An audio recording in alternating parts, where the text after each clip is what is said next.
நீங்கள் சிவபெருமானின் கழுத்து ஏன் நீளமாக இருக்கிறது என்று யோசித்ததுண்டா? அதற்கு பின்னால் ஒரு மிகப்பெரிய தியாக கதை இருக்கிறது.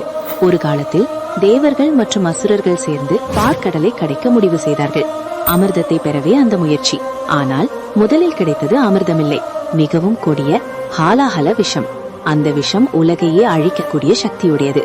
அதை பார்த்த எல்லோரும் பயந்து என்ன செய்வதென்று தெரியாமல் திணறினார்கள்.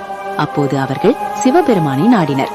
உலகம் அழிவதை தடுக்க ஒரு கணம் கூட தயங்காமல் சிவபெருமான் அந்த விஷத்தை அருந்தினார். ஆனால் அதை உடலுக்குள் செல்லவிடவில்லை, தன் கழுத்திலேயே தடுத்து வைத்தார். அந்த விஷத்தின் தாக்கத்தால் அவரின் கழுத்து நீல நிறமாக மாறியது. அதனால்தான் அவருக்கு நீலகண்டன் என்ற பெயர் வந்தது.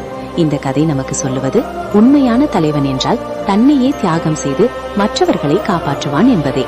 உங்களுக்கு சிவபெருமான் பிடித்திருந்தால் ஒரு லைக் பண்ணுங்க, இந்த கதையை மற்றவர்களுக்கும் ஷேர் பண்ணுங்க மற்றும் ஓம் நம சிவாய என்று கமெண்ட் பண்ணுங்க.